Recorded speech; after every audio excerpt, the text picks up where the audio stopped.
మంది దెబ్బలు తిన్నారు, ఎంతో మంది జైలు పాలయ్యారు, ఎందరో మంది మీద ఎన్నో కేసులు అయినాయి. అది అందరూ తెలుసు. ఇట్లా అయిన వాళ్ళ బతుకులు ఇంకా బానిస బతుకులు లెక్కనే ఉండాలా అనేది ఒక ప్రశ్న. ఇవాళ రేవంత్ రెడ్డి మస్తు చెప్తుండు. ఆయన కూడా టీడీపీలోకి వెళ్ళి వచ్చినోడే కదా, ఆయన కూడా కొడంగల్లో ఓడిపోతాడే కదా మల్కాజ్గిరిలో మేము స్థానం కల్పించినాము.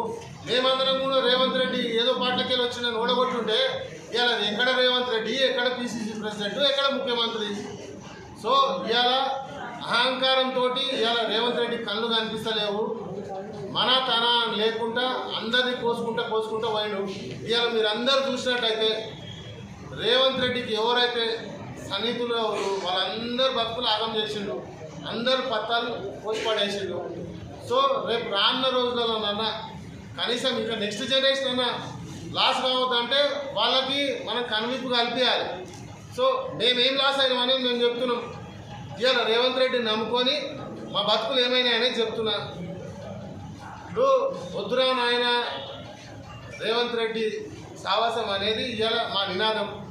సో ఇలా రేపు రానున్న రోజులలో యావత్ తెలంగాణలోన రేవంత్ రెడ్డికి హఠావ్ కాంగ్రెస్ బచావ్ అనే నినాదంతో ముందుకు పోకపోతే కాంగ్రెస్ కూలిపోతుంది. సో ఇవాళ రేవంత్ రెడ్డి అట్లా ఆడ టీడీపీని ఎట్లయితే ఖతం చేసి కాంగ్రెస్లోకి వచ్చిండో రేపు కాంగ్రెస్ కూడా ఖతం చేసి ఒక రీజనల్ పార్టీ ఫ్లోట్ చేసి ఆయన పబ్బం గడుపుకునే ప్రయత్నం చేస్తుండు.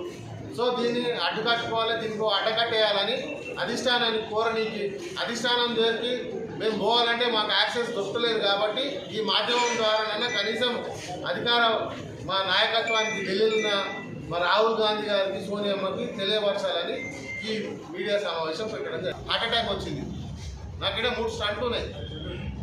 ఉత్తమ్ కుమార్ రెడ్డి అంటే పద్మక బై ఎలక్షన్కి 6 రోజుల ముందు నేను హాస్పిటల్ నుంచి డిశ్చార్జ్ అయ్యి నేను బై ఎలక్షన్కి పోయినా. అది నా చిత్తశుద్ధి, అది కాంగ్రెస్ పార్టీ పైన నాకున్న కమిట్మెంట్. సో నేను నా ప్రాణాలను సైతం లెక్క చేయకుండా కోవిడ్లో మీలో చాలా మందికి తెలుసు అనుకుంటాం, మేము దాదాపు 5.5 కోట్ల రూపాయలు ఖర్చు పెట్టాము. దాదాపు రోజు 2000 మందికి హెల్దీ ఫుడ్ అంటే ప్రోటీన్తో కూడిన ఒక పూట చికెన్, ఒక పూట గుడ్డుతోటి, అట్లాగే మెడికేషన్ ఎవరికైతే కోవిడ్ వచ్చింది, కోవిడ్ బారిన పడ్డ వాళ్ళకి గోళీలతో పాటు మేమే ఒక 20 కార్లు పెట్టుకొని అందరికీ ఇంటింటికి పోయి 2 పూటల వాళ్ళకి భోజనం అందించే కార్యక్రమం మేము చేసాం.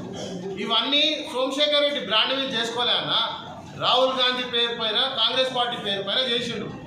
సో నేను ఇవాళ నా ఆస్తిని నేను ఎంత అమ్ముకున్నా అనేది నేషనల్ మీడియానే చూపించింది. ఆ రోజు నేను నా ఆస్తిని సైతం 5 కోట్లు పోయే స్థలాన్ని 1.5 కోటికి అమ్మి నేను ఆ రోజు కోవిడ్లో ఖర్చు పెట్టడం జరిగింది.